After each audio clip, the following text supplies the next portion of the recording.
പ്രിയപ്പെട്ട വിദ്യാർത്ഥികളെ, നമ്മൾ ഈ വീഡിയോയിൽ ഡിസ്കസ് ചെയ്യാൻ പോകുന്നത് ബിസിനസ് റിസർച്ച് മെത്തേഡ്സിലെ വളരെ ഇമ്പോർട്ടൻ്റ് ആയിട്ടുള്ളൊരു കോൺസെപ്റ്റാണ് സാമ്പിൾ ഡിസൈൻ.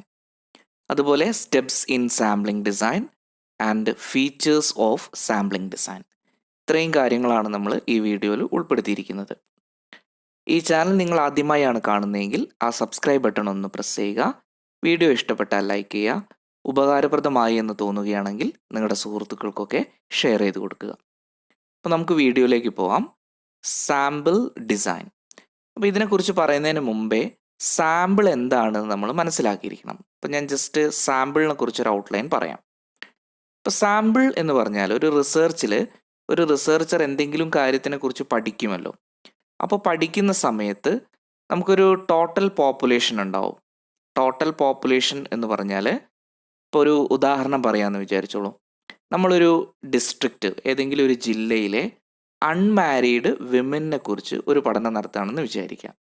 അപ്പോൾ നമ്മുടെ ടോട്ടൽ പോപ്പുലേഷൻ അല്ലെങ്കിൽ യൂണിവേഴ്സ് എന്ന് പറയുന്നത് ആ ജില്ലയിൽ ആകെയുള്ള അൺമാരീഡ് വിമൻ ആയിരിക്കും. ഇപ്പോൾ നമ്മൾ ഉദാഹരണത്തിന് കോഴിക്കോട് ജില്ലയാണ് എടുക്കുന്നതെന്ന് വിചാരിക്കുക. അപ്പോൾ കോഴിക്കോട് ജില്ലയിലുള്ള എല്ലാ അൺമാരീഡ് വുമണിനെയും നമുക്ക് എന്തെന്ന് പറയാം? ടോട്ടൽ പോപ്പുലേഷൻ എന്ന് പറയാം. അതിൽ നിന്നും നമുക്കിപ്പോൾ കോഴിക്കോട് ജില്ലയിൽ അത്രയും ആളുകൾ ഉണ്ടാകുമ്പോൾ എല്ലാവരെയും നമുക്ക് എടുത്ത് പഠിക്കാൻ പറ്റിക്കൊള്ളുന്നില്ല. അപ്പോൾ നമ്മൾ എന്ത് ചെയ്യുന്നു? ആകെയുള്ളതിൽ നിന്നും കുറച്ചു പേരെ നമ്മൾ തിരഞ്ഞെടുക്കുന്നു. അങ്ങനെ തിരഞ്ഞെടുക്കുന്നതിനെയാണ് സാമ്പിൾ എന്ന് പറയുന്നത്. അപ്പോൾ അതുകൊണ്ട് നമുക്കിവിടെ പറയാം, the sample should be representative of the population.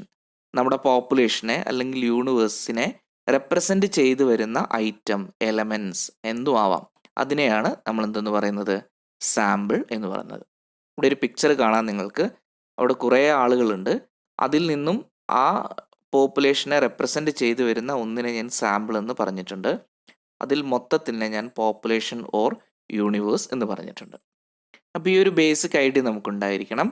ഇനി നമുക്ക് സാമ്പിളിംഗ് ഡിസൈൻ എന്താണെന്ന് പറയാം. A sample design is a definite plan for obtaining sample from a given population. നമുക്ക് തന്നിരിക്കുന്ന പോപ്പുലേഷനിൽ നിന്നും നമ്മൾ സാമ്പിൾസുകൾ എടുക്കുന്നതിന് വേണ്ടി കൃത്യമായിട്ടൊരു പ്ലാനിങ് തയ്യാറാക്കുന്നതിനെയാണ് സാമ്പിൾ ഡിസൈൻ എന്ന് പറയുന്നത്. നമ്മൾ എങ്ങനെയെങ്കിലും ഒന്നുമല്ല നമുക്ക് തരുന്ന പോപ്പുലേഷനിൽ നിന്നും സാമ്പിൾസുകൾ കളക്ട് ചെയ്യുന്നത്. അതിന് വ്യക്തമായൊരു പ്ലാൻ നമ്മൾ തയ്യാറാക്കുന്നുണ്ട്. ആ പ്ലാനിനെ നമ്മൾ സാമ്പിൾ ഡിസൈൻ എന്ന് പറയുന്നു. It refers to the technique or the procedure the researcher would adopt in selecting the item for sample.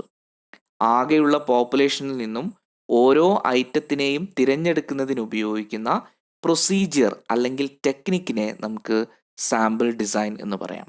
ഇപ്പോൾ ഒരു റിസർച്ചർ എന്തെങ്കിലും ഒരു ടെക്നിക്ക് അല്ലെങ്കിൽ പ്രൊസീജിയർ ഇത് ഉപയോഗിച്ചിട്ടായിരിക്കും ഒരു സാമ്പിൾസിനെ തിരഞ്ഞെടുക്കുന്നത്. അപ്പോൾ അതിനു വേണ്ടി ഉപയോഗിക്കുന്ന ടെക്നിക്ക് അല്ലെങ്കിൽ പ്രൊസീജിയറിനെയാണ് നമ്മൾ സാമ്പിൾ ഡിസൈൻ എന്ന് പറയുന്നത്. It is an important part of A research design or plan. ഒരു റിസർച്ച് ഡിസൈൻ്റെയോ അല്ലെങ്കിൽ പ്ലാനിൻ്റെയോ വളരെ ഇമ്പോർട്ടൻ്റ് ആയിട്ടുള്ള ഒരു പാർട്ടാണ് സാമ്പിൾ ഡിസൈൻ എന്ന് പറയുന്നത്. കാരണം നല്ല രീതിയിൽ നമ്മൾ സാമ്പിൾ ഡിസൈൻ ചെയ്ത് കഴിഞ്ഞാൽ നമുക്ക് ഡേറ്റാസുകൾ കളക്ട് ചെയ്യാൻ എളുപ്പമാവും. അതുപോലെ തന്നെ കുറഞ്ഞ എക്സ്പെൻസിൽ നമുക്ക് ഡേറ്റ കളക്ട് ചെയ്യാൻ പറ്റും. ദെൻ ക്വാളിറ്റി ഇൻഫർമേഷൻസ് കളക്ട് ചെയ്യാൻ പറ്റും. ഇതൊക്കെ നല്ല ഒരു സാമ്പിൾ ഡിസൈനിൻ്റെ പ്രത്യേകതയാണ്. അപ്പോൾ അതല്ലാതെ നമ്മൾ ചെയ്ത് കഴിയുന്ന സമയത്ത് ഒരുപക്ഷെ നമുക്ക് എക്സ്പെൻസീവായിട്ട് മാറും, അല്ലെങ്കിൽ നമുക്ക് ക്വാളിറ്റി ഇല്ലാത്ത ഡേറ്റകൾ ലഭിക്കുന്നതിന് കാരണമാവും. അപ്പോൾ അത് ഒഴിവാക്കാൻ വേണ്ടിയാണ് ഒരു റിസർച്ചർ സാമ്പിൾ ഡിസൈൻ ചെയ്യുന്നത്. അപ്പോൾ ഈ സാമ്പിളിംഗ് ഡിസൈനിന് ചില സ്റ്റെപ്സുകളുണ്ട്. ആ സ്റ്റെപ്സുകൾ നമുക്കൊന്ന് പരിചയപ്പെടാം. 7 സ്റ്റെപ്സുകളാണുള്ളത്. അപ്പോൾ ആദ്യം ഒരു ഔട്ട്ലൈൻ തരാം. First, define the population or universe. Second, state the sampling frame. Third, identify the sampling unit. Fourth, state sampling method. Fifth, determine the sampling size. Sixth, spell out the sampling plan. Seventh, select the sample. അപ്പോൾ ഇത്രയും സ്റ്റേജസുകളാണ് sampling ഡിസൈനുള്ളത്. നമുക്ക് ഇവ ഓരോന്നും detailed ആയിട്ട് തന്നെ പഠിക്കണം. അതിലൊന്നാമത്തതാണ് define the population or universe. നമ്മൾ ഏറ്റവും ആദ്യം ചെയ്യേണ്ടത് പോപ്പുലേഷൻ അല്ലെങ്കിൽ യൂണിവേഴ്സ് ഇതിനെ കറക്റ്റായിട്ട് ഡിഫൈൻ ചെയ്യുക എന്നുള്ളതാണ്.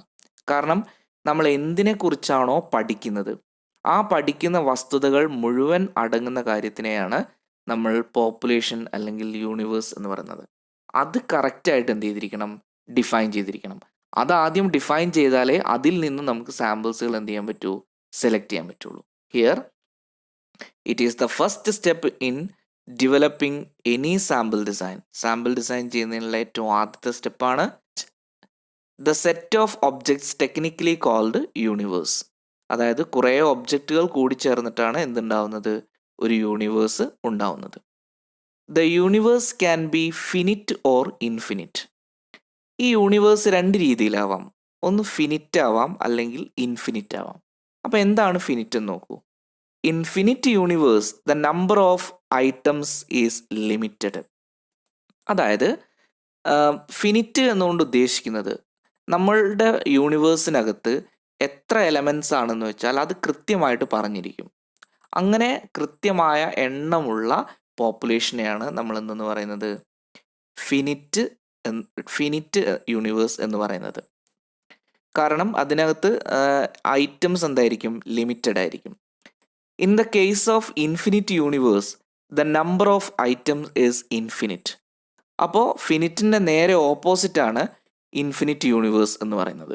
കാരണം അതിനകത്ത് ഐറ്റംസ് എത്ര എണ്ണം ഉണ്ട് അല്ലെങ്കിൽ അതിൻ്റെ എണ്ണത്തിനെ നമുക്ക് കൃത്യമായിട്ട് പറയാൻ സാധിക്കില്ല. ഇപ്പോൾ ഒരു ഉദാഹരണം പറയുകയാണെങ്കിൽ the number of stars in the sky. നമ്മൾ നക്ഷത്രങ്ങളെക്കുറിച്ച് പഠനം നടത്തുമ്പോൾ നമ്മുടെ യൂണിവേഴ്സ് എന്ന് പറയുന്നത് നക്ഷത്രങ്ങളായിരിക്കും. അപ്പോൾ ആ യൂണിവേഴ്സിൽ എത്ര നക്ഷത്രങ്ങളുണ്ട് നമുക്ക് കറക്റ്റായിട്ട് പറയാൻ പറ്റില്ല. അപ്പോൾ അങ്ങനെയുള്ള യൂണിവേഴ്സിനെയാണ് നമ്മൾ ഇൻഫിനിറ്റ് യൂണിവേഴ്സ് എന്ന് പറയുന്നത്. ഫിനിറ്റ് എന്ന് പറയുമ്പോൾ അതിലെ നമ്പേഴ്സുകൾ ലിമിറ്റഡ് ആയിരിക്കും. ഓക്കെ. അപ്പോൾ ഇതിനെയാണ് നമ്മൾ പോപ്പുലേഷൻ ഓർ യൂണിവേഴ്സ് എന്ന് പറയുന്നത്. അപ്പോൾ നമ്മൾ ആദ്യം ചെയ്യേണ്ടത് പ്രോപ്പറായ ഒരു പോപ്പുലേഷൻ അല്ലെങ്കിൽ യൂണിവേഴ്സ് നമ്മൾ ഡിഫൈൻ ചെയ്തു വെക്കുക എന്നുള്ളതാണ്. രണ്ടാമത്തത് സ്റ്റേറ്റ് ദ സാമ്പിളിംഗ് ഫ്രെയിം. ഇനി നമ്മൾ ഒരു സാമ്പിളിംഗ് ഫ്രെയിം സ്റ്റേറ്റ് ചെയ്യണം. സാമ്പിളിംഗ് ഫ്രെയിം എന്ന് പറഞ്ഞിട്ടുണ്ടെങ്കിൽ after defining the population the sampling frame is to be stated. നമ്മൾ പോപ്പുലേഷനൊക്കെ സെറ്റ് ചെയ്ത് കഴിഞ്ഞാൽ സാമ്പിളിംഗ് ഫ്രെയിം എന്ത് ചെയ്യണം, സ്റ്റേറ്റ് ചെയ്യണം. It is the source list from samples it's to draw. അതായത് നമ്മുടെ യൂണിവേഴ്സിനകത്തുള്ള സോഴ്സ് ലിസ്റ്റിനെയാണ് നമ്മൾ എന്തെന്ന് പറയുന്നത് അറിയോ, സാമ്പിളിംഗ് ഫ്രെയിം എന്ന് പറയുന്നത്. കാരണം നമ്മൾ പഠിക്കാൻ പോകുന്ന യൂണിവേഴ്സിനകത്തുള്ള എല്ലാ ഐറ്റത്തിൻ്റെയും പേര് വിവരങ്ങൾ അടങ്ങുന്നതിനെയാണ് നമ്മൾ സോഴ്സ് ലിസ്റ്റ് എന്ന് പറയുന്നത്. ഉദാഹരണം പറയുകയാണെങ്കിൽ it contains names all items the universe. അതായത് ഒരു യൂണിവേഴ്സിനകത്ത് നമ്മൾ ആദ്യം പറഞ്ഞ ഉദാഹരണം എടുക്കുകയാണെങ്കിൽ ഇപ്പോൾ അൺമാരീഡ് വിമൻ, അപ്പോൾ സോഴ്സ് ലിസ്റ്റ് എന്ന് പറയുന്നത് അൺമാരീഡ് വിമൻസിൻ്റെ ഫുൾ നെയിംസ് ആയിരിക്കും. ഏത് ഡിസ്ട്രിക്റ്റിലാണോ നമ്മൾ പഠനം നടത്തുന്നത് ആ ഡിസ്ട്രിക്റ്റിലുള്ള അൺമാരീഡ് വുമൻസിൻ്റെ കംപ്ലീറ്റ് നെയിംസുകളെയാണ് നമ്മൾ സോഴ്സ് ലിസ്റ്റ് എന്ന് പറയുന്നത്. It is the means of representing the elements of the population. അതായത് നമ്മുടെ പോപ്പുലേഷനെ റെപ്രസെൻ്റ് ചെയ്യുന്ന എല്ലാ എലമെൻസുകളുടെയും പേരുവിവരങ്ങൾ, അതിനെയാണ് നമ്മൾ എന്തെന്ന് പറയുന്നത്, സാമ്പിളിംഗ് ഫ്രെയിം എന്ന് പറയുന്നത്. അപ്പോൾ നമ്മളൊരു പ്രോപ്പർ സാമ്പിളിംഗ് ഫ്രെയിം ഉണ്ടെങ്കിൽ മാത്രമേ അതിൽ എത്ര ഐറ്റങ്ങൾ ഉൾപ്പെടുന്നുണ്ടോ അതിൽ നിന്ന് എങ്ങനെയാണ് സെലക്ട് ചെയ്യാന്നൊക്കെ നമുക്ക് മനസ്സിലാക്കാൻ സാധിക്കുള്ളൂ. അതിനു വേണ്ടി നമ്മൾ എന്ത് ചെയ്യുന്നു, ഒരു സാമ്പിളിംഗ് ഫ്രെയിം സ്റ്റേറ്റ് ചെയ്യുന്നു. ഇനി അടുത്തതാണ് ഐഡൻറ്റിഫൈ ദ സാമ്പിളിംഗ് യൂണിറ്റ്. ഇനി നമ്മൾ ചെയ്യേണ്ടത് സാമ്പിളിംഗ് യൂണിറ്റിനെ ഐഡൻറ്റിഫൈ ചെയ്യുക എന്നുള്ളതാണ്. അപ്പോൾ എന്താണ് ഈ സാമ്പിളിംഗ് യൂണിറ്റ് എന്ന് പറഞ്ഞാൽ, a decision related to sampling unit is to be taken before selecting sample for study. നമ്മൾ സാമ്പിൾ എടുക്കുന്നതിന് മുമ്പ് തന്നെ സാമ്പിളിംഗ് യൂണിറ്റ് നമ്മൾ എന്ത് ചെയ്യുന്നറിയോ, സെറ്റ് ചെയ്യും. അപ്പോൾ sampling unit example state, village etcetera may be geographical one or A social unit, school, club etcetera. അതായത് sampling unit എന്ന് പറഞ്ഞാൽ നമ്മളൊരു ഒരു രാജ്യത്തിനെയാണ് ടോട്ടൽ പോപ്പുലേഷനായി എടുക്കുന്നതെന്ന് വിചാരിക്കുക. അപ്പോൾ ഇന്ത്യയാണ് എടുക്കുന്നത്. അപ്പോൾ ഇന്ത്യയിലുള്ള സംസ്ഥാനങ്ങളെ നമ്മൾ എന്താക്കി മാറ്റുന്നു എന്നറിയോ? സാമ്പിളിംഗ് യൂണിറ്റുകളാക്കി മാറ്റുന്നു. എത്ര സംസ്ഥാനങ്ങളുണ്ടോ അത്രയും സംസ്ഥാനങ്ങളെ നമ്മൾ ഓരോ യൂണിറ്റുകളാക്കി മാറ്റുന്നു. ഈവൻ നമ്മൾ കേരള സംസ്ഥാനത്തിനെയാണ് എടുക്കുന്നതെന്ന് വിചാരിക്കുക. അപ്പോൾ നമ്മൾ എന്ത് ചെയ്യുന്നു എന്നറിയോ? കേരള സംസ്ഥാനത്തുള്ള 14 ജില്ലകളെ നമ്മൾ സാമ്പിളിംഗ് യൂണിറ്റുകളാക്കി മാറ്റുന്നു. ഇനിയും നമുക്ക് എന്ത് ചെയ്യാൻ പറ്റും? അതിനെ ചെറുതാക്കി കൊണ്ടുവരാം. നമ്മൾ ഒരു ജില്ല എടുക്കുന്ന സമയത്ത് നമുക്ക് വില്ലേജുകളാക്കി മാറ്റാം. ഇനി ഒരു പ്രത്യേക പ്രദേശം എടുക്കുന്ന സമയത്ത് അവിടെ വാർഡുകളാക്കി മാറ്റാം. അങ്ങനെ ചെറിയ ചെറിയ യൂണിറ്റുകളാക്കി മാറ്റുന്നതിനെയാണ് നമ്മൾ സാമ്പിളിംഗ് യൂണിറ്റ് എന്ന് പറയുന്നത്. The researcher should select 1 or more of the sampling unit. ഇപ്പോൾ റിസർച്ചർ എന്ത് ചെയ്യണമെന്നറിയോ? അദ്ദേഹം ഒന്നോ അതിൽ കൂടുതലോ സാമ്പിളിംഗ് യൂണിറ്റുകൾ എന്ത് ചെയ്ത് വെക്കണം? സെലക്ട് ചെയ്ത് വെക്കണം. ഇത് അദ്ദേഹത്തിൻ്റെ സാമ്പിൾ തിരഞ്ഞെടുക്കുന്നതിന് അദ്ദേഹത്തിനെ സഹായിക്കുന്നു. ഇനി അടുത്തതാണ് സ്റ്റേറ്റ് സാമ്പിളിംഗ് മെത്തേഡ്.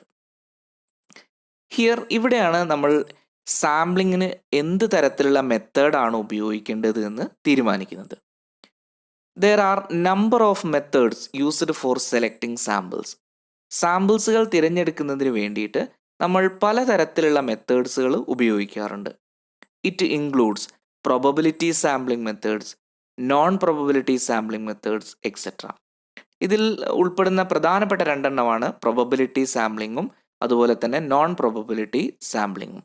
ഇതിനെക്കുറിച്ച് ഡീറ്റെയിൽഡ് ആയിട്ട് നമുക്ക് പറയാനുണ്ട്. അവിടെ വളരെ വ്യക്തമായിട്ട് തന്നെ നമുക്ക് പറയും അതിൽ ഏതൊക്കെ തരത്തിലുള്ള സാമ്പിളിങ്സുകളാണ് ഉള്ളതെന്നും കൂടി നമ്മൾ പറയുന്നുണ്ട്.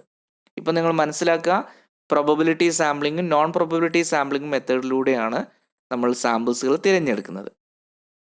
Out of this the researcher should select 1 method by which sampling unit are to be selected. അപ്പോൾ അദ്ദേഹം എന്ത് ചെയ്യണം? ഇതിലേതെങ്കിലും ഒരു മെത്തേഡിലൂടെ ആയിരിക്കണം സാമ്പിൾസുകൾ എടുക്കേണ്ടത്. അപ്പോൾ അദ്ദേഹം അതിനനുസരിച്ചിട്ട് അദ്ദേഹത്തിൻ്റെ പഠനത്തിന് ഏതാണോ അനുയോജ്യം ആ മെത്തേഡ് അദ്ദേഹം ചൂസ് ചെയ്യുന്നു. ഇനി അടുത്തതാണ് ഡിറ്റർമൈൻ ദ സാമ്പിൾ സൈസ്. അടുത്ത ഒരു പ്രധാനപ്പെട്ട കാര്യമാണ് സാമ്പിൾ സൈസ്. അതായത് എത്ര സാമ്പിൾസുകൾ വേണം, സാമ്പിളിൻ്റെ എണ്ണം എത്രയായിരിക്കണം എന്നിവിടെ തീരുമാനിക്കുന്നു.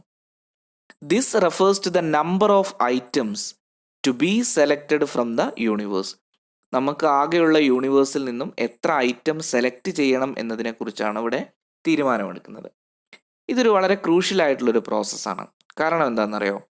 The sample size should not be large or small. Sample size ഒരുപാട് വലിയതാവാനും പാടില്ല, അതുപോലെ തന്നെ കുറഞ്ഞു പോകാനും പാടില്ല. It should be optimum. അതൊരു റിസർച്ചിന് അല്ലെങ്കിൽ നമ്മുടെ പോപ്പുലേഷൻ അനുസരിച്ചായിരിക്കണം തിരഞ്ഞെടുക്കേണ്ടത്.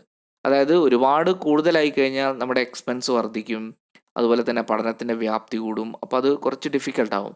കുറഞ്ഞു പോയാൽ നമുക്ക് വേണ്ടത്ര ഡേറ്റുകൾ കിട്ടില്ല, പഠനത്തിലേക്ക് ആവശ്യമായിട്ട് കണ്ടന്റുകൾ കുറയും. അപ്പോൾ അതൊക്കെ ഉണ്ട്. അപ്പോൾ അതിനനുസരിച്ച് നമ്മുടെ പഠനത്തിനനുസരിച്ച് മൊത്തം പോപ്പുലേഷൻ നോക്കി ഇതിൻ്റെ അടിസ്ഥാനത്തിലാണ് നമ്മൾ സാമ്പിൾ സൈസ് ഡിസൈഡ് ചെയ്യുന്നത്. ഇനി ഇതിൽ അടുത്ത സ്റ്റേജാണ് spell out the sampling plan. Spell out the sampling plan എന്ന് പറഞ്ഞാൽ in this stage the researcher should state the operational procedure for selection of the sample. അതായത് ഈ ഒരു സ്റ്റേജിൽ റിസർച്ചർ ചെയ്യുന്നത് സാമ്പിൾ സെലക്ട് ചെയ്യുമ്പോൾ എങ്ങനെയാണ് സാമ്പിൾ സെലക്ട് ചെയ്യുന്നത് എന്നതിനെക്കുറിച്ചാണ് അദ്ദേഹം ഇവിടെ തീരുമാനിക്കുന്നത്. അതായത് നേരിട്ട് ചെന്നിട്ടാണോ, ഇനി അതല്ല മെയിലോ അല്ലെങ്കിൽ മറ്റ് രീതിയിലോ ആണോ അദ്ദേഹം ഇവിടെ സാമ്പിൾസുകൾ സെലക്ട് ചെയ്യുന്നത് എന്നുള്ളത് അദ്ദേഹം പ്ലാൻ ചെയ്തു വെക്കുകയാണ്. That means he should decide the techniques which are used in selecting the item of sample. In fact it is sample design. ഇപ്പം എന്ത് ടെക്നിക്ക് ഉപയോഗിച്ചിട്ടാണ് സാമ്പിൾസ് സെലക്ട് ചെയ്യുന്നത്, ദാറ്റ് മീൻസ് നേരിട്ടാണോ ഇനി അതെല്ലാം മെയിൽ അങ്ങനെ മറ്റ് എന്തെങ്കിലും ഉപയോഗിച്ചിട്ടാണോ എന്നൊക്കെ അദ്ദേഹം ഇവിടെ പ്ലാൻ ചെയ്ത് വെക്കുകയാണ്. At last stage select the sample. അപ്പോൾ ഈ ഒരു സ്റ്റേജിൽ എത്തുന്ന സമയത്ത് ഇവിടെ റിസർച്ചർ എന്ത് ചെയ്യുന്നു? This is the last step. The needed samples are to be selected. ഒരു റിസർച്ചർക്ക് എത്ര സാമ്പിൾസ് ആണോ ആവശ്യമുള്ളത് അത്രയും സാമ്പിൾസുകൾ അദ്ദേഹം ഈ ഒരു സ്റ്റേജിൽ സെലക്ട് ചെയ്യുന്നു. the office and field work required to carry out the selection of the sample. Okay, അപ്പോൾ ഇത്രയും സ്റ്റേജസുകളാണ് നമുക്ക് സാമ്പിൾ ഡിസൈനിൽ ഡിസ്കസ് ചെയ്യാനുള്ളത്. ഇനി നമുക്കിതിൻ്റെ ഫീച്ചേഴ്സ് എന്തൊക്കെയാണെന്ന് നോക്കാം. Features of good sample design. ഒരു നല്ല സാമ്പിൾ ഡിസൈനിൻ്റെ ഫീച്ചേഴ്സ് എന്തൊക്കെയാണ്? ഒന്ന്, the outcome of a good sample design must be truly representative of sample. അതായത് ഒരു നല്ല സാമ്പിൾ ഡിസൈനിൽ നമ്മൾ സാമ്പിൾസുകൾ സെലക്ട് ചെയ്യുന്ന സമയത്ത് അത് കറക്റ്റ് ആയിട്ടുള്ള സാമ്പിൾസുകൾ തന്നെ നമുക്ക് കിട്ടും. അതായത് നന്നായി നമ്മളൊരു സാമ്പിൾ ഡിസൈൻ നടത്തി കഴിഞ്ഞിട്ടുണ്ടെങ്കിൽ നമുക്ക് വളരെ കറക്റ്റായിട്ടുള്ള, അതായത് ആ ടോട്ടൽ പോപ്പുലേഷനെ റെപ്രസെൻ്റ് ചെയ്യുന്ന അതേ സാമ്പിൾസുകൾ തന്നെ നമുക്ക് ലഭ്യമാവും. The selected sample design should not cause more errors. പിന്നെ അതുപോലെ തന്നെ നല്ലൊരു സാമ്പിൾ ഡിസൈൻ നമ്മൾ രൂപീകരിച്ച് കഴിഞ്ഞിട്ടുണ്ടെങ്കിൽ, നമ്മൾ സാമ്പിൾസുകൾ സെലക്ട് ചെയ്ത് കഴിഞ്ഞിട്ടുണ്ടെങ്കിൽ അത് തെറ്റായ ദിശയിലേക്ക് നീങ്ങാനുള്ള സാധ്യത വളരെ കുറവായിരിക്കും. The sample design should be viable on the basis of budget constraints. പിന്നെ അതുപോലെ തന്നെ ഈ സാമ്പിൾ ഡിസൈൻ നമ്മളുടെ ഒരു ബജറ്റിനനുസരിച്ചിട്ട് നമുക്ക് എന്ത് ചെയ്യാം, ഉപയോഗിക്കാൻ പറ്റും. അതായത് നമ്മളുടെ റിസർച്ചിൻ്റെ ബജറ്റ് എത്രയാണോ അതിനനുസരിച്ചിട്ടാണ് നമ്മൾ എന്ത് ചെയ്യുന്നത് എന്നറിയോ, ഈ സാമ്പിൾ ഡിസൈൻസുകൾ നമ്മൾ പ്രിപ്പയർ ചെയ്യുന്നത്. അപ്പോൾ നമ്മുടെ ഒരു ബജറ്റിനനുസരിച്ച് നമ്മൾ സാമ്പിൾസുകൾ സെലക്ട് ചെയ്യാനൊക്കെ ഈ ഒരു സാമ്പിൾ ഡിസൈനെ കൊണ്ട് സാധിക്കും. A good sample design is able to control systematic bias effectively. പിന്നെ അതുപോലെ തന്നെ സിസ്റ്റമാറ്റിക് ബയാസുകൾ എഫക്റ്റീവായിട്ട് കൺട്രോൾ ചെയ്യാൻ നമുക്ക് ഈ സാമ്പിൾ ഡിസൈനെ കൊണ്ട് സാധിക്കും. ഇത്രയാണ് ഇതിൻ്റെ ഫീച്ചേഴ്സ് ഡിസ്കസ് ചെയ്യാനുള്ളത്. അപ്പോൾ ഈ വീഡിയോ നിങ്ങൾക്ക് ഉപകാരപ്രദമായിട്ടുണ്ടാവുമെന്ന് വിചാരിക്കുന്നു. ഇഷ്ടപ്പെട്ടാൽ ലൈക്ക് ചെയ്യുക, ഉപകാരപ്രദമായെങ്കിൽ നിങ്ങളുടെ സുഹൃത്തുക്കൾക്കൊക്കെ ഷെയർ ചെയ്ത് കൊടുക്കുക.